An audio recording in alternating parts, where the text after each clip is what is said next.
প্রিয় দর্শক, এই মুহূর্তে জানিয়ে দেব নবম জাতীয় পে স্কেলের সর্বশেষ আপডেট।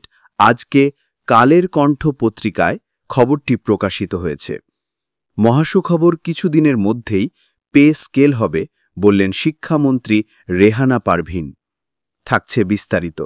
যারা এখন পর্যন্ত আমাদের চ্যানেলটি সাবস্ক্রাইব করেননি, প্রত্যেক মুহূর্তের আপডেট সবার আগে পেতে এখনই আমাদের চ্যানেলটি সাবস্ক্রাইব করে আমাদের সঙ্গেই থাকুন।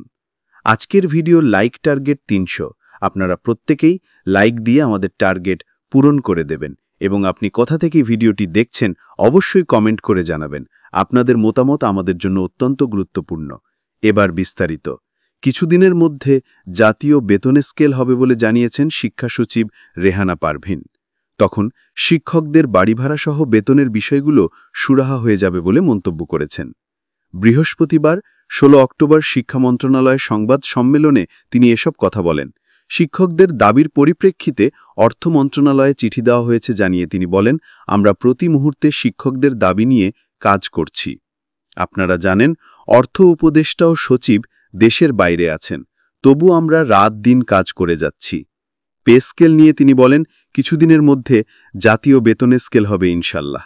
তখন এটার একটি ইতিবাচক প্রভাব থাকবে। এ প্রচেষ্টায় সবার সহযোগিতা চাই। আমরা দাবি করছি, আমরা চেষ্টা করছি। এটার প্রভাব দেখতে একটু সময় লাগবে। যতটা করা যায় শিক্ষকদের জন্য সর্বোচ্চ চেষ্টা করা হচ্ছে জানিয়ে শিক্ষা সচিব বলেন, আমরা আলোচনায় ডেকেছি। আলোচনায় বসলে একটি সমাধান আসবে। লামসাম বরাদ্দ থেকে শতাংশের হিসাবে যে আমরা যাচ্ছি, এটি একটি উত্তরণ। এই সম্পর্কিত আপডেট সবার আগে পেতে চ্যানেলটি সাবস্ক্রাইব করে আমাদের সাথেই থাকবেন। সামনের ভিডিও দেখার জন্য আমন্ত্রণ জানিয়ে এখানেই শেষ করছি। আল্লাহ হাফেজ।